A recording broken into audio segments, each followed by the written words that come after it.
All right, you guys wanted actual smart people on the Thrive 5 show, so I've decided to do that today. Welcome in, everybody.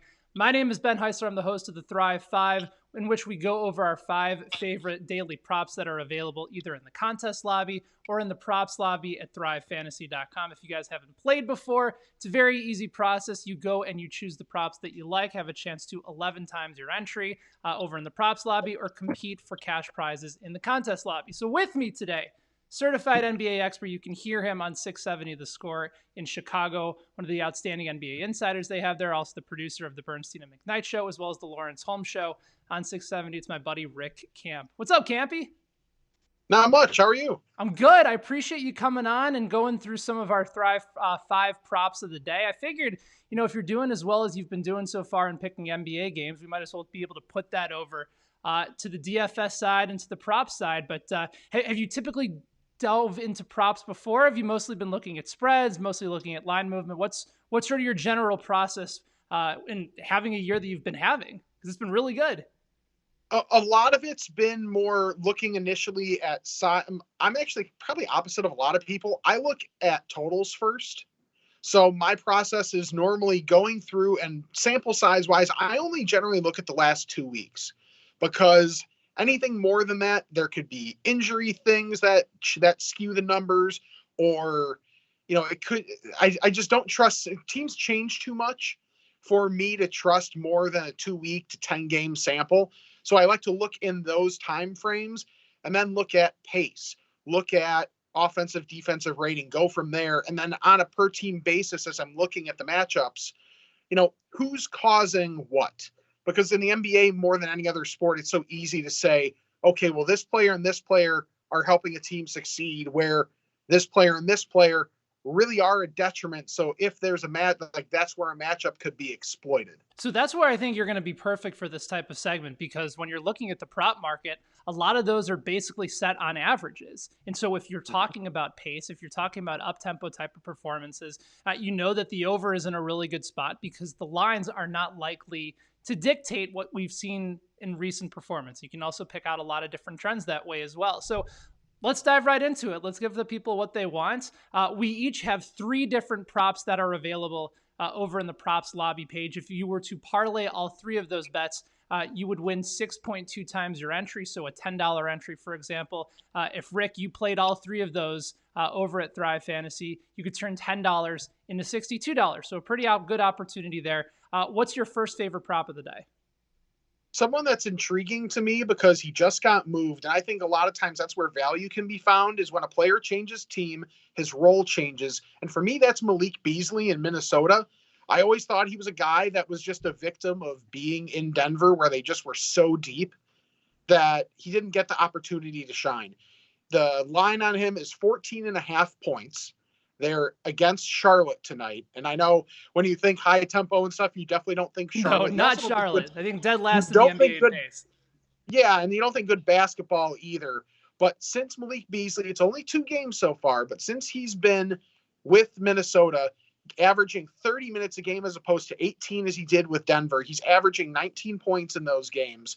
So the 14.5 points, I like that over, because even though Charlotte plays slow, Beasley's still going to get those minutes. He's normally a pretty efficient scorer, just a guy that needed the opportunity. And I'm expecting him to thrive and be one of those guys that heads into restricted free agency, and Minnesota gets themselves probably a solid bargain this offseason, signing him long-term. I like that move, especially with the ability to be able to go ahead and not force a lot of uncontested shots against Charlotte. They play slow, but it's not as if they're one of the top defensive teams in the NBA. There's another guy on that list. He's not one of my plays, but another guy that was recently moved in Juan Hernan Gomez, who's getting a lot more opportunity now since he got moved. The total on him is 9.5 points, and I like the over on that one as well. Not in part of my Thrive 5, but again, I like the opportunity that you set up with guys on the move. How about the former number 1 overall pick, Markelle Fultz? Orlando is, they are home against Detroit. We know that the Pistons are in full-on tank mode. And the total for him, Rick, is 5.5 assists. I'm going over there. The last 10 games, he's gone over 6 assists per game. We talked about opportunity to look at trends over the last couple weeks. His minutes have been fairly consistent at around 27, 28 a game. And Orlando probably playing their most efficient offensive basketball of the season. There's also no Andre Drummond in the middle of the court for them to clog up the passing lanes for Markelle Fultz. So I know that the Pistons right now are playing slow because that's really the only way that they can stay in a lot of these games. But they're not a good defensive team by any stretch. And I think Fultz has the opportunity, especially as of late with how well he's been distributing the ball. I think the over hits on 5.5. Yeah, I like that as well. It makes a lot of sense because, I mean, do you trust Reggie Jackson to do anything for one? Not particularly. But especially to be able to contain someone like Markelle Fultz that is dynamic when he's able to drive and be able to kick out to guys like Fournier. And if Aaron Gordon's going to hit a shot here or there or just hit him while he's cutting, that's the other thing that's nice. And having Vucevic in there without Drummond, I think also helps a lot because Fultz isn't necessarily the most adept post-entry passer. Correct. However, when they start to run maybe some high-low stuff or just a screen roll and just kind of let Vooch, sometimes he likes to get into the middle of the lane and just wall off his guy. That's an opportunity there for Fultz to get a real easy assist as well. What about the second one on the board for you? Where are you going after your initial pick? Ja Morant, 25.5 points and assists is the number. I'm going over on that. They have Portland in town, who's on a back-to-back. It's their third game in 4 nights. He averages 24 points and assists combined. It's Lillard and McCollum on defense. They're fun to watch on offense, but they cannot defend. So with considering the rest advantage that Memphis is going to have, they're going to want to push the pace. It's 2 top half of the league teams in terms of pace, but Memphis really pushes it when they get the opportunity. So I think there's going to be plenty of chances there for Ja Morant to hit the over. I think it's going to be probably a fairly close game. So that means there won't be time lost to a blowout. So that's always nice to kind of have in your back pocket as well, even if a guy's not having an efficient night.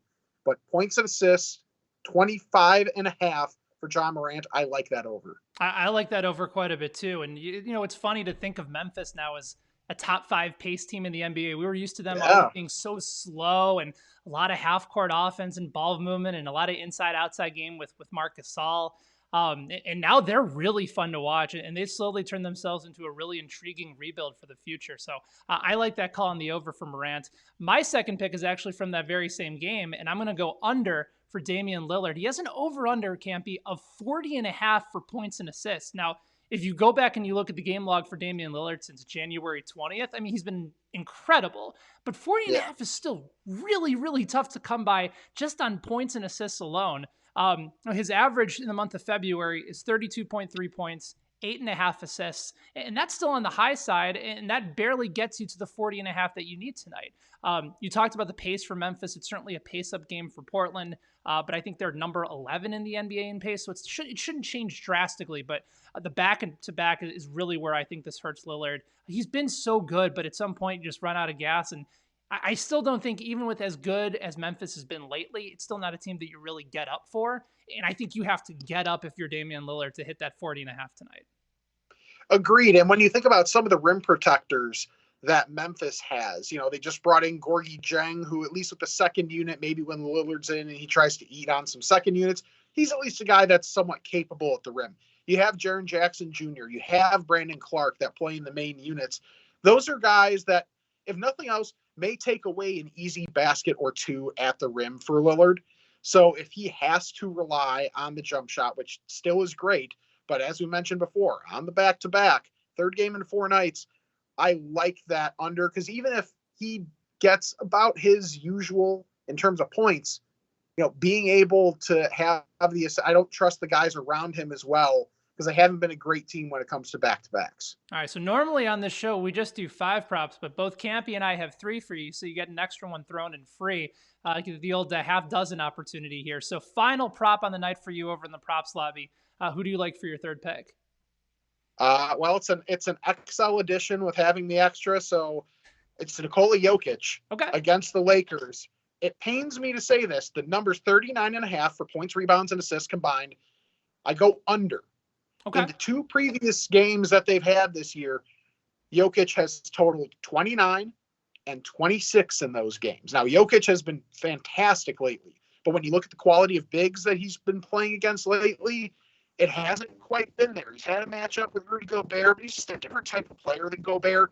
So taking Gobert away from the basket when you don't intend to drive just makes Gobert a little uncomfortable. So that's not quite an apples to apples matchup. But Anthony Davis and the size that really all the size that the Lakers can throw at Jokic give him enough problems where that's a pretty high total there. So even if he gets if he has a good game for a solid enough game for him, it's 22, maybe 8 and 7, and you're still under at that point. If you said Jokic has a night of 22, 8 and 7, you'd say that's a solid night. That's still under this total. So it's riding the wave of what he's been doing lately. But the Lakers have the size to be able to, if nothing else, just give him enough issues to where this number just seems a little high for me. Yeah, I think that's a really good call. I'm looking at his averages in points, rebounds, and assists, and they collectively add up to about 37. And even if you talked about best case scenario, it sort of adds up into that general direction that you were talking about before.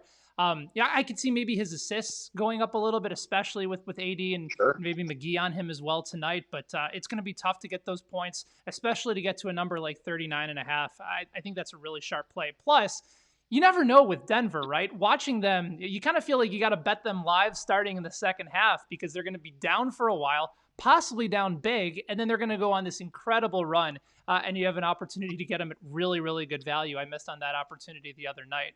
I'll give you one. It's not necessarily a household name, but Christian Wood of the Detroit Pistons. We go back to that first game against Orlando.